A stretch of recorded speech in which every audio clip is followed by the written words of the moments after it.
Hello दोस्तों, welcome back again to concept zone. और आज हम बात करने वाले हैं अपने प्रेसिडेंशियल पावर्स का पार्ट 2 के बारे में। यहाँ पर हम लेजिस्लेटिव पावर्स और जो बाकी जो पावर्स रह गई है, जैसे इमरजेंसी होगी, फाइनेंशियल होगी, ऑर्डिनेंस होगी, उसके बारे में बात करने वाले हैं। लेक्चर पूरा हिंदी और इंग्लिश दोनों में रहेगा, डोंट वरी, ठीक है। बट आपको थोड़ा सा पहले ही बता दूं, ये लेक्चर थोड़ा सा लेंथी रहने वाला है। इसके लगभग हो सकता है मिनिमम 15 मिनट के आसपास ये लेक्चर जाए। I am sure you will get it. आपको अच्छे से समझ में आएगा, चाहे आप क्लास 10th से हो, चाहे आप यूपीएससी की प्रिपरेशन कर रहे हो या फिर आप एसएससी की प्रिपरेशन कर रहे हो। सभी के लिए लेक्चर बहुत ही ज्यादा इंपॉर्टेंट रहने वाला है। यहाँ से डायरेक्ट क्वेश्चंस बनते हैं, चाहे आप डायरेक्ट पावर्स के ऊपर डायरेक्ट एक लेंथी क्वेश्चन पूछ लो, चाहे जैसे डिस्क्रिप्टिव के अंदर आ जाए, या फिर अपना जो एसएससी और अपना जो यूपीएससी उसके जो ऑब्जेक्टिव क्वेश्चन होते हैं एमसीक्यूज, उसके अंदर भी डायरेक्ट क्वेश्चन आते हैं। वो डायरेक्ट सारे के सारे क्वेश्चन मैं यहाँ पर डिस्कस करने वाला हूँ, ठीक है। रही बात लाइक और सब्सक्राइब की, प्लीज आप पहले पूरा लेक्चर देखिए। अगर आपको अच्छा लगे तो आप लाइक सब्सक्राइब जरूर करें, अदरवाइज कोई प्रॉब्लम वाली बात नहीं है। तो चलिए शुरू करते हैं आज का लेक्चर। हिंदी और इंग्लिश जैसा कि मैंने कहा दोनों में पढ़ाऊंगा। प्रेसिडेंशियल पावर्स के बारे में बात कर रहे हैं, पार्ट 2 है ये, ठीक है। तो आज अपन बात करेंगे जो लेजिस्लेटिव पावर्स है प्रेसिडेंट की, है ना, उनके बारे में, विधायी शक्तियां जिसको आप कहते हो, है ना, उसके बारे में। तो इसको शुरू करने से पहले आप ये देखो कि सेशंस क्या होते हैं। सेशंस जैसे आप जिसको आप कहते हो एक तरीके से अधिवेशन, है ना। अधिवेशन जो है वो एक तरीके से पार्लियामेंट के 3 टाइम पर लगते हैं। एक BMW आपको याद रह जाएगा। बी मतलब बजट की बात हो रही है, एम मतलब मानसून की, और डब्ल्यू मतलब विंटर टाइम की। इनका टाइम रहता है, आपको पता होगा, जो बजट है वो लगभग फरवरी से लेकर मई के बीच के अंदर आता है ना। मार्च के अंदर उसको रिन्यू किया जाता है, आपको अच्छे से पता होगा, आई होप, है ना। तो उसके अंदर ये जो टाइम है, इसका ड्यूरेशन, उस टाइम जिस टाइम पर सेशंस होते हैं वो फरवरी से मई का, फरवरी, ठीक है, ये देखो 4 महीने का है, फरवरी से लेकर मई के बीच में। फरवरी हो गया, उसके बाद मार्च, अप्रैल और मई। ये यहाँ पर देखो कि आप 3 महीने का, जुलाई, एक बीच में एक सेशन छूट गया, 1 जून का, है ना, 1 महीना। उसके बाद देखो जुलाई, अगस्त, सितंबर, ये 3 महीने का लगभग, है ना, टाइम। इसके बाद में देखो एक अक्टूबर बीच में छूट गया। उसके बाद में देखो नवंबर और दिसंबर, ये 2 हो गया। तो याद रह जाएगा, आई होप, 4 3 2, है ना, ऐसे याद रख सकते हो आप। 4 3 2 432 के हिसाब से। तो इसके अंदर 4 महीने, 3 महीने और 2 महीने, इस टाइम के अंदर अधिवेशन यानी कि सेशंस लगाए जाते हैं। तो इन सेशंस को बुलाता कौन है, सम्मन कौन करवाता है। सम्मन मतलब बुलाना होता है, बुलाता कौन है, प्रेसिडेंट बुलाता है। और प्रोरोलोग, प्रोरोलोग मतलब होता है एक तरीके से उसको टर्मिनेट कर देना, खत्म कर देना, है ना। तो उस टाइम को, उसको प्रोरोलोग को कौन करवाता है, प्रेसिडेंट करवाता है। इस बात का ध्यान रखें, ठीक है। लेकिन ये नहीं है कि प्रेसिडेंट खुद इसके अंदर आके हिस्सा लेते हैं, नहीं, ऐसी बात नहीं है।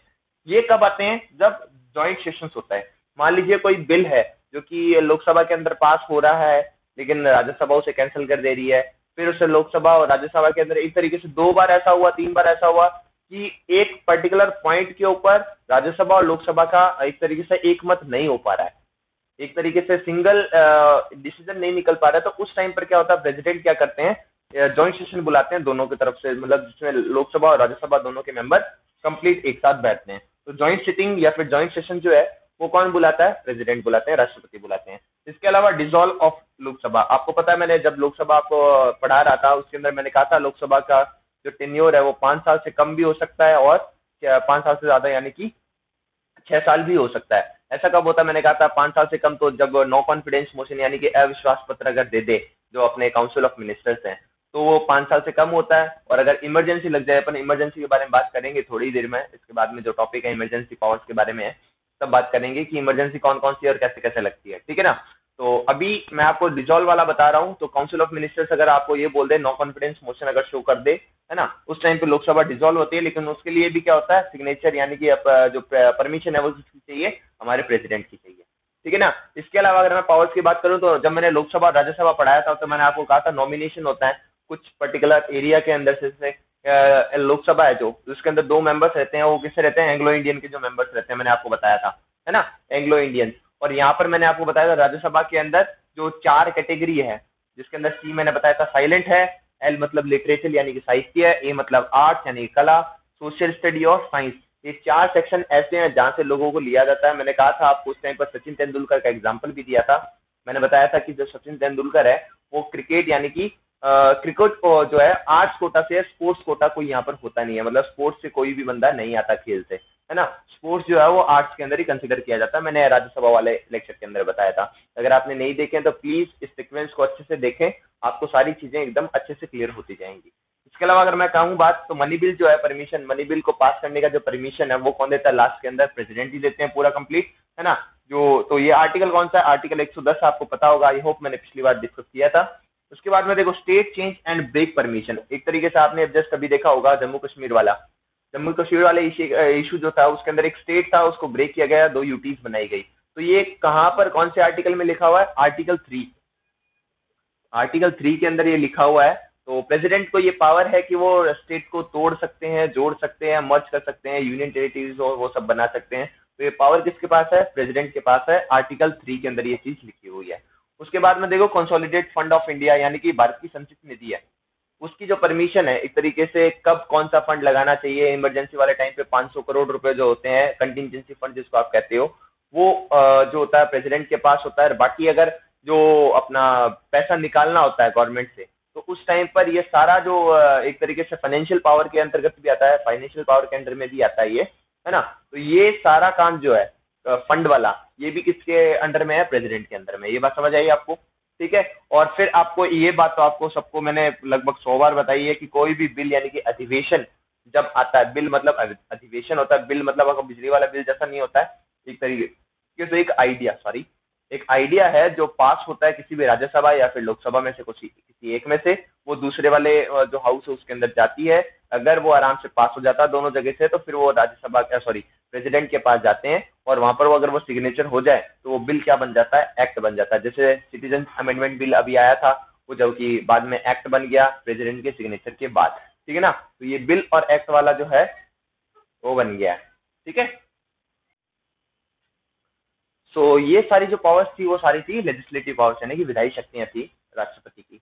अब रही है बात बाकी और शक्तियों की, तो सबसे पहले मैं आपको बता देता हूँ ऑर्डिनेंस पावर्स, मैंने यहीं पे लिखी हुई है। ऑर्डिनेंस पावर्स क्या होती है? जिसमें अध्यादेश जारी करना। एक तरीके से आप ये समझ लीजिए कि जब सेशंस नहीं होते हैं, मैंने सेशंस के बारे में यहाँ पर आपको बताया जैसे कि भाई सेशंस कब कब इंट्रोड्यूस होते हैं? BMW यानी कि अपना जो बजट मानसून और विंटर वाला जो है, तो कब कब होते हैं? जब फरवरी से मई के बीच में बताया, जुलाई से सितंबर के बीच में बताया, और नवंबर और दिसंबर के बीच में बताया, है ना। तो यहाँ पर एक एक महीना जो है वो छूटा हुआ है, आप गौर करो, एक सेकंड रुकिए। जो आपका जो एक एक महीना जो है वो छूटा हुआ है यहाँ पर। तो ये एक एक दो दो महीने वाला जो टाइम है, इस टाइम पे पार्लियामेंट नहीं बैठती है ना।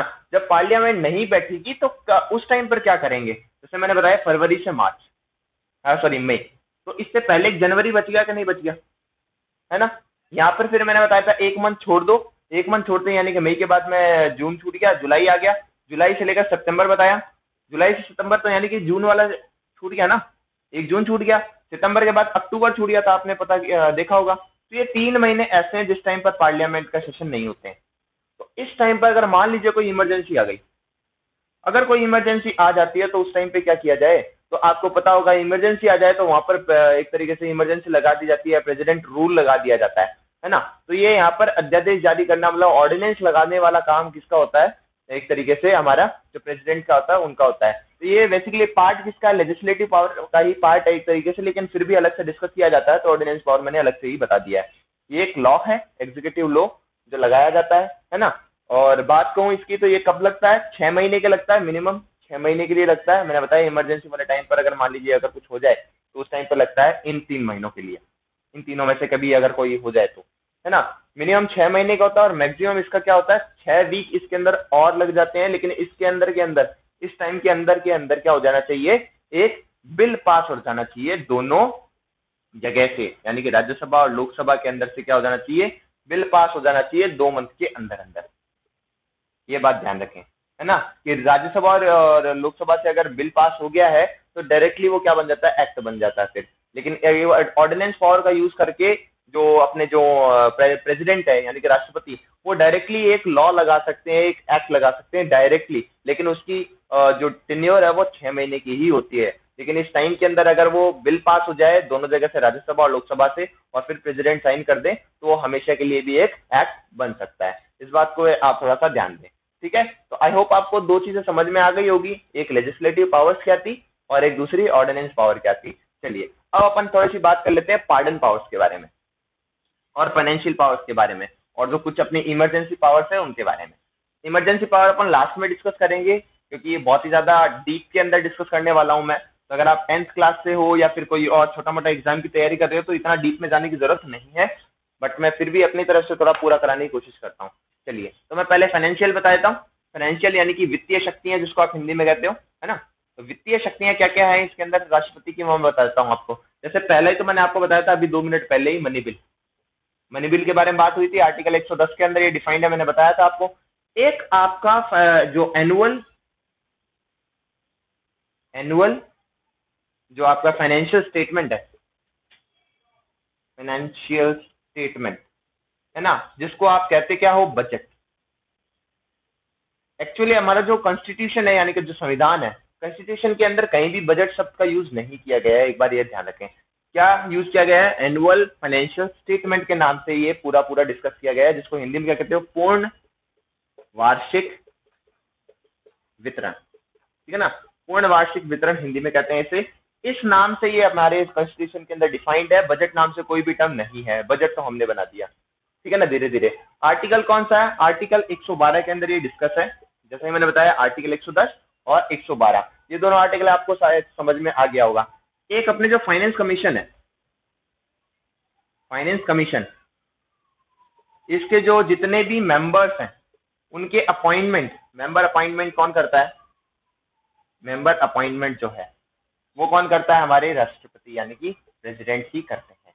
इस बात पे आप थोड़ा सा ध्यान दें, ठीक है। क्या बताया, money bill, annual finance statement मतलब जो आपका बजट है वो, और फाइनेंस कमीशन के मेंबर्स, इनको कौन अपॉइंट करता है, हमारे प्रेसिडेंट करते हैं। तो ये फाइनेंशियल पावर्स होगी। प्लस मैंने आपको कंटिजेंसी फंड वाला भी बताया था, है ना, संचित निधि वाला, वो भी एक तरीके से फाइनेंशियल पावर्स के अंदर आप लिख सकते हो, बट कोई प्रॉब्लम नहीं है, लेकिन मैंने अलग से ही ऐसे डिस्कस कर दिया है एक बार थोड़ा सा, तो आपको थोड़ा सा पता रहेगा, ठीक है। चलिए, एक मैं बात कर लेता हूँ थोड़ी सी पार्डन पावर्स के बारे में। पार्डन मतलब होता है क्या, पार्डन मतलब क्या होता है, क्षमा कर देना, एक तरीके से क्षमा शक्तियां। आपने देखा होगा कई बार कि कोई भी, जैसे कोई मुजरिम है, चाहे वो इंडियन से हो या फिर इंडिया से बाहर से हो, तो क्या करता है, एक पर्टिकुलर एक एप्लीकेशन देकर बच जाता है। कई बार आपने देखा होगा वो फांसी होनी होती है। जैसे कोई, अगर मैं पुराना अगर केस बताऊं, जैसे निर्भया, अगर मैं जो केस वाला जो गया था निर्भया वाला, उसके अंदर जो लोग थे उन्होंने इसी पावर का एक तरीके से यूज किया था। उन्होंने प्रेसिडेंट को भी अलग से एक तरीके से अप्लाई किया था, तो प्रेसिडेंट जब तक रिप्लाई नहीं कर देते उस पावर पर, सॉरी उस जो अर्जी आई, एप्लीकेशन आई है, उस पर जब तक रिप्लाई नहीं कर देते, उनको वो सजा नहीं हो सकती है। तो एक तरीके से ये लूप होल है अपने, एक तरीके से जो भी अपना सजा वाला जो चल रहा है जजमेंट के लिए, उसमें एक तरीके से लूप होल यही है। लेकिन फिर भी मैं आपको थोड़ा सा बता देता हूँ जो क्षमा शक्ति है उसके बारे में। तो बहुत ही ज्यादा इंपॉर्टेंट है इसके अंदर, पार्डन पावर्स के अंदर। पहला जैसा तो खुद ही है पार्डन। पार्डन मतलब हो गया सीधा ही क्षमा कर देना, डायरेक्ट ही क्षमा हो गया, मतलब जो भी सजा थी उसकी वो पूरी की पूरी माफ हो गई, पूरी की पूरी माफ हो गई, कुछ भी नहीं हुआ, उसको कोई सजा नहीं हुई।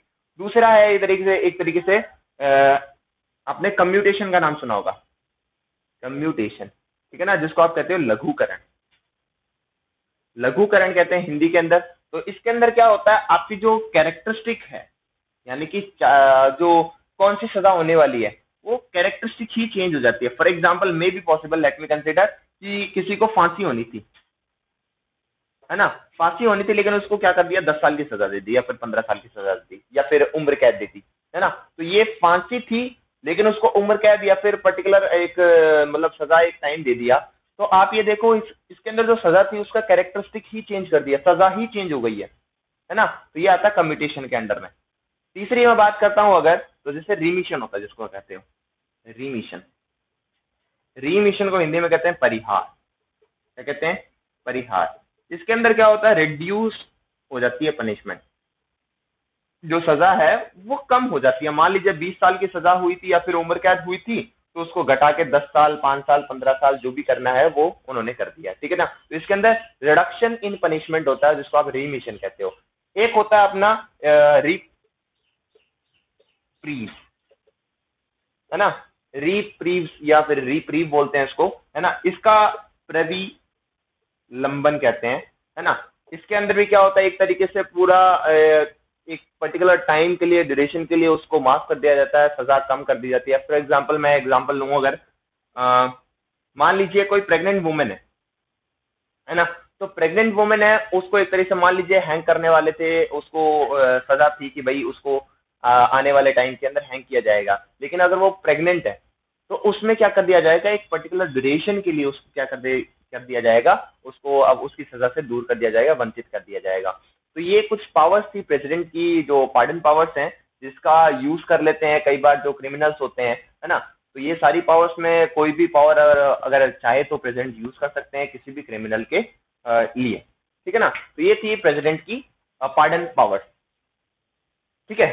तो चलिए अब थोड़ा सा एक इमरजेंसी पावर्स बच गई हैं, और दूसरा एक टॉपिक और बच गया है इम्पीचमेंट का, कि भाई प्रेसिडेंट का इम्पीचमेंट कैसे होता है। तो आई होप, मुझे पता है शायद ये लेक्चर थोड़ा सा लंबा हो गया है, तो एक काम करते हैं, नेक्स्ट लेक्चर के अंदर अपन बात कर लेते हैं इमरजेंसी पावर्स के बारे में, प्लस अपना जो इम्पीचमेंट ऑफ प्रेसिडेंट है वो कैसे मतलब किया जाता है उसके बारे में बात करेंगे। तो अगर आपको वीडियो अच्छा लगा है, थोड़ा ऐसा लगा है कि हाँ नॉलेज इंप्रूव हुई है हमारी, तो प्लीज आप इस बार आप लाइक और सब्सक्राइब जरूर जरूर दबाएं।